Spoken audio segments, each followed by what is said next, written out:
So obviously that has advertising function and major commercial benefits, but we would hope to use it just to understand the behaviors and the artistic activity of patrons in the area. And I know, I think it was Juan expressed concern that this is only looking at the established arts organizations, which, yeah, it is. So I think that, and I tried to explain this in my pitch, I think that we acknowledge that, because yes, that is a shortcoming of this data, but it's a necessary component to creating the larger picture. So, no, it's not going to provide a complete, 360-degree view of how people are consuming arts in the area, but it's something, and I think it's significant. And what would be the end project? I think some kind of big mapping device, and hopefully having as many functions and pulling together as many different categories of data as possible. And so this would be like what you were kind of proposing, or like you would have a team build it. Oh, yeah. I am in no way equipped, yeah.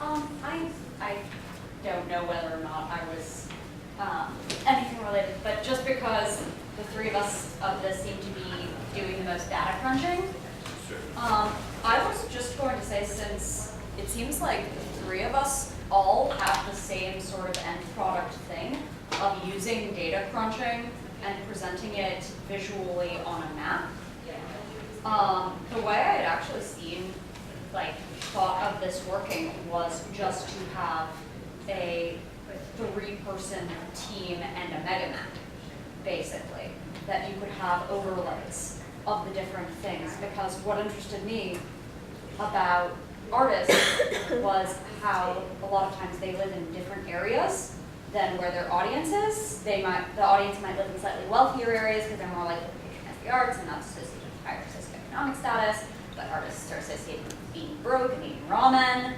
and venues maybe in yet another place.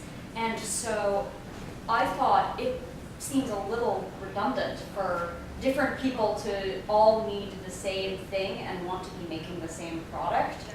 And I was interested in combining resources among the three of us to show in one map all of these things, because I can break down any zip code and how many arts establishments there are in that area, using the economic census data, for instance. We actually have some developers on the team Yeah. who will start to look at that, and it may be, we're going to look at that. So, yeah, we want to be as efficient with our resources as possible. So, whether it ends up being one map or it's very easy to sort of take sets of data and Yeah. make different things out of them. Which is why. But I gotta say, prepare to have your minds blown, because we met with a couple of the developers, and it's not just, mapping is cool, but it's so, what they're doing, they've got flow graphs This is being last printed night, we on. met with the fellows. Yeah. They were denied entry to Los Angeles fellows. Yeah. Miles lives and breathes Chris Yeah. Sturgeon. Yeah, this is cool stuff. And it really does help And you see Sulu the and information Melissa. and absorb the information. The maps seems like 19th century. Right. Yeah, which is why I say, like with my pitch, I get to a certain point and then I don't even know what, Yeah. what is next. Yeah, we have unknown unknowns. The map in is the a- visualization The world. map is a good construct to think about, but Yeah. how it gets expressed. And that's something that we're really interested in, is not just thinking of it as a map, as a visual thing, but mapping it as charting in the sense of writing a series of articles or doing things like that follow a project where it's tracing it as opposed to showing it in these interactive things. And the thing that we find, and we say it all the time, which is hard to believe, but articles get more traffic than any sort of interactive things that we build, and even more than our videos, more than anything. So it's something that's, if you're interested in getting your ideas out there more, straightforward articles and a series of them, that's how you can trace things pretty easily and low maintenance and not having to build a team, things like that. But we are definitely open to creating more immersive environments too if you want to.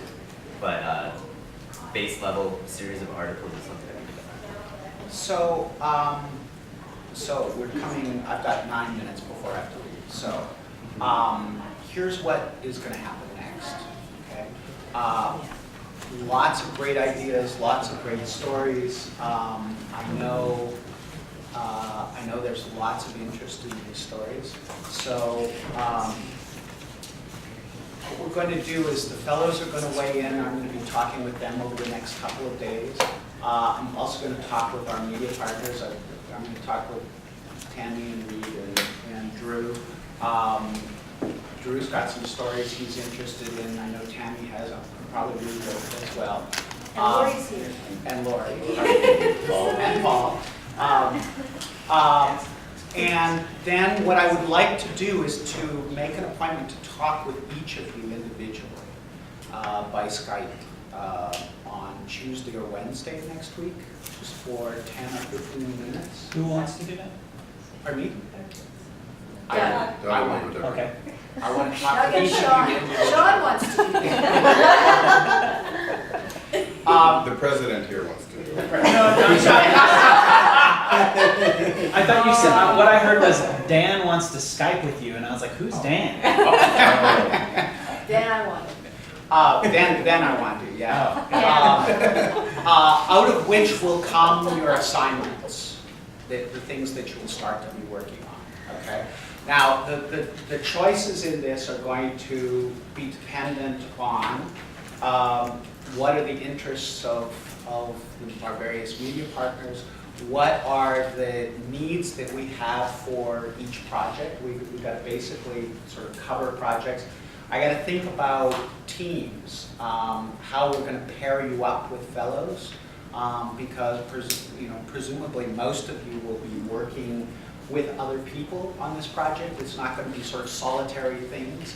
So we want to think creatively about teams and what the fellows' interests are. And now that we have a sort of sense of what your interest is, and frankly, I'm not. The point of this is not. We're going to Skype. I'm going to say your project will now be. Is this? I have some ideas actually after reading each of your projects and listening to you. To your pitches, and in sort of thinking about this larger project, I have some ideas that I think I'd like to shape each one of them, because we have to have these individual stories and these ideas all sort of serve a purpose, okay? Some of you will get exactly the stories that you pitched because they just sort of hit a mark. Some of you I want to reframe a little bit to sort of say, like, what if you took it in this way? But the point is that there'll be a little bit of a negotiation when we talk. So plan on 10 or 15 minutes. What I'll do is I'll send you, what's the easiest way? Probably I'll send you a doodle. Or I'll Another thing. Yeah. Anybody here know doodles? Yes. Okay.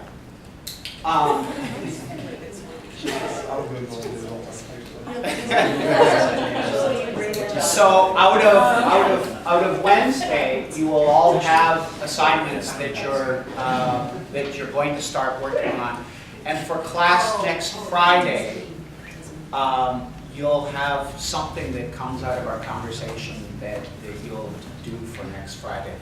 Probably, in a sense, to reframe exactly what it is that you're doing, because you'll know who you're working with and what the end product is going to need to be. Okay? No, This is- I have a question. Will the reframings come from you or from the partners and how they want this displayed on their site? Combination. We're going to be negotiating with, all the fellows are going to start being brought in a serious, intense way. And that takes things in a whole other direction too. And the media partners also have. So basically, we've got a We whole need bunch time of to things digest swimming what you've right done. here. And now we have to sort of like make connections between you and them and what we need for these stories and for these projects. Okay. So this is the kind of crucial week where we're going to shape everything and everybody will come out of it with assignments. Okay? So you need to sign up for Skype. That's your first assignment. If you don't have Skype yet, get Skype. Get Wanna Skype see or, email? or you can plus too. Or Google Um, Plus. How do we actually Skype? I mean, do you want us to email our Skype name or? We'll worry about that. I'll send you directions for that. Okay. Let's see, so this is really exciting. I've heard lots of really good ideas. I think we're going in some really interesting directions. And now we get to start building things, which will be very, very cool. So these sessions on Friday are going to start turning into work check-ins, right? It's like, you know, we're going to be doing most of the work off-site, and this will be an opportunity for us to sort of interact about the stories that we're doing. So, oh, I have this problem, or whatever. Okay? Anybody got questions? Off-site doesn't mean there's not a class in this room. This class will happen. Right. Religiously. You will be doing more work off-site, and the fellows from LA have also been told to come if they want to, so that we'll start to really merge things together. Okay. And it may also be possible that you'll work on a couple of things. You know, you might have primary responsibility for a story, but we have lots of tasks that sort of need to be done that are kind of interesting. And so we might ask you to help with some of those as well. Some of those are social media and marketing kind of things. We're, for instance, going to have a team of people who are concentrating on marketing, thinking about how do you get attention for the stories that you're trying to do? How do you provoke people into interacting with you, right? Which is a sort of a thing that often journalists don't worry about. But what can we bring from sort of the commercial world into thinking about, you know, provoking people? So last night, Suzanne Wu and Marissa Gluck, fantastically interested in that subject. And they're also practicing journalists. So, you know, being part of that kind of sub-team is interesting. Yeah. And also we're going to start, I'm going to make this week a kind of workflow timetable so that you can kind of see exactly where you need to be along the time. The Engine 30 is 10 days, but 2 of those days we essentially lose in the coming and the going. But we're going to have a whole plan for how the work experience is going to go during that. And you're welcome to be as much a part of that, you know, while people are here as you want to be. I can tell you that it's tremendously exciting when you're working alongside somebody who's really good at what they're doing, and you get to see them do something in a way that you wouldn't even have thought about doing. It changes the way that you work, and you will change the way they work. But aren't we already going to be working with them? Yes. Okay.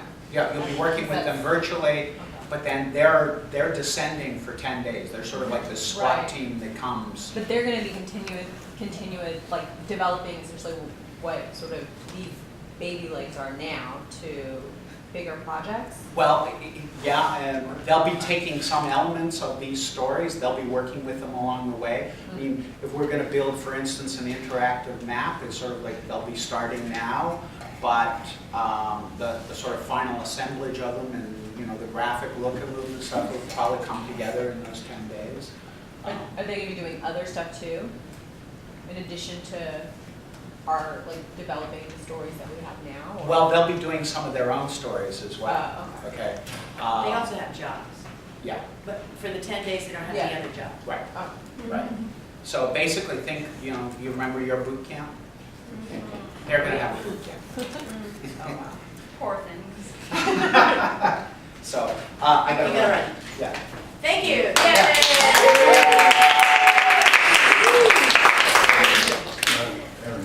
Okay.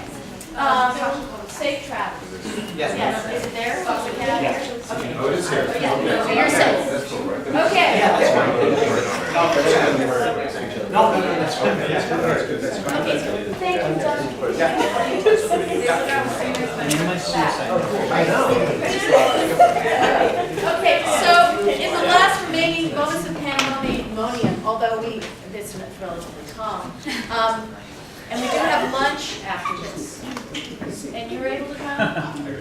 You gotta go. Okay, so that's just, you know. You gotta go. No. You can stay. Lori, can you stay for lunch? Yes, okay. Rude. All right, okay. So, Tammy. Birthday girl. Staying. Yay! Okay, so I'm thinking, and this, I have a few tiny little announcements before we actually leave, but I think it would be really interesting if you're somewhat ready, and I know you talked to Doug. Bye. Bye, Doug. Bye. And one thing I wanted to say is something that Rita had mentioned. Okay, so you made these 3 pitches, and there are a lot of really, really, really good ideas in them. Not all of them were perfect pitches, you know, in terms of pitching. Like, for pitching, you've got to learn how to do that, and we'll work on that. But there were really good ideas in most of the pitches. I mean, I don't think all of them had gems. And just because gems don't get worked on here doesn't mean they won't be useful to you later on, that they aren't stories and where did we go? I mean, he saw some and was like, whoa, these fun stories. That's not a promise that there's going to become a story in the LA Times, but it's, you know, there's stories in here. So I just want to like kind of allay that there's always usefulness in getting your story ideas out. But while you're here for this short amount of time, I think at this point it's useful to do kind of a little bit what Drew did. If there were things that you heard or saw that just go bing, and you feel comfortable talking about it, now that we have everybody here, I think that's a good use of maybe the last week. Well, I didn't receive the pitch. You didn't? No. They're all on the blog on Basecamp. Okay, So, and I think I think you're signed into Basecamp. yes. They're on Basecamp? I thought we did it on the blog. It's a Engine30.com/blog. It's a blog. Oh, There should be I a- enter it through Basecamp. There should be a link through Basecamp, but it's not like it's totally obvious. You have to kind of search for it. Yeah, okay. Or you can Okay, search all right, engine30.com/blog. okay, so, all right, so Wait a minute, I that's, haven't seen it. you haven't seen it, that's They may fair. be there, they may That's- be there, but I haven't seen it. But we, Did anybody else have oh. that problem? Did you get to see them? Okay, all right, so I'm sorry about that. Yeah, but we, you know, and we have general things that we're interested in, and I'll be curious to look at them, at the pictures more closely. Because, you know, we started talking about arts in the public schools, and then wanted to try to broaden out beyond that, to look not just at what has changed in terms of the amount of arts education in the public schools, but what's happening outside of that realm. Perhaps try to fill that gap. Where is that happening? Where is that not happening? And why? I think those are sort of the general parameters within which we're thinking at this point. So I'll be interested to look at pitches that might fit into that in some way. I mean, I see these summaries here. Robin, how does school arts funding influence community participation in the arts? So that sounds like it's going directly to what we're thinking about. So I'll be interested to look more closely at yours. And then some of the other ones that are here may also, there are a lot of them much more specific, but some of them may also connect to what we're thinking about and looking for. So, and for us, you know, it'll also be a matter of how there may be half a dozen stories that we think are great, but we may have to pick, Right. you know, one or maybe two that Tammy will actually end up producing, just for practical reasons. But so anyway, Yeah. So I'm a little disadvantaged because I haven't had a chance. Yeah, to see the I'm really pictures. sorry about that. That's probably. But you know, in a way, we're all kind of, they came in yesterday, so we all need time to chew over them. I've been dealing with I'm coordinating the Endeavor cover, so Ah. I'm kind of up to here with that. Yeah. So do you have any questions or anything while we were all together? No, I don't think so, except, you know, I need to see the pitches and I guess we need to connect with the, You're gonna go It's back back at the office anyway. yeah, well, it sounds like, Had a chance to sit down and chat. yeah, Okay. yeah, it sounds like we'll need to do that quickly and then so we can talk to Doug Yeah. early part of next week, Yeah. so we'll do all that. Okay, anybody else have any questions or anything, or? I have a question question, if we're all doing individual stories, but the partners only have a platform for one or two, how does that work? You're not all doing individual stories. Oh, we're not? No, you're gonna be teamed up. Within- That's what I'm saying, like, it may be, and I want to differentiate. You wrote 3 pitches, if none of your 3 get picked to be worked on, that doesn't mean you don't, I'm going to do this in a different way. Realistically, not everybody's can get picked. Right. That's separate from, in my mind, separate from the grade and the rubric. The good idea of the pitch, how well it's written, that it's discussed, that it appealed, that it has legs, is a different subject. Let's just keep those 2 things sort of separate, because the realities are, we can't do all of them. No, I understand, but I'm saying like, are we gonna, is it like boot camp where there's like 3 of us, like me, Sean, and Diana, and then we have an advisor, which is a fellow, and then, is it like that? Most of them will wind up looking exactly like Okay. that. I mean, just also, I mean, a lot of these ideas, they aren't made to fit under a larger umbrella of an idea. And so one story, I mean, in rare circumstances, would it be one story about one particular idea? It would probably fit together like a puzzle to tell this broader story. So each of these pieces are helpful and necessary, but the final product may look like an accumulation of those together to kind of give people this larger idea of what's going on. Okay. And also, each story is so big that one person cannot do it. You're gonna need the help of the other students and the fellows and us and the department. I mean, mostly, I think the thing that's come out of this is a lot of really, fertile thinking. And Imani, you had some beautiful thinking going on here about with space and taking over space and healing communities, and I wish I had all the language right there, which overlapped a lot with some of what Sarah was writing about.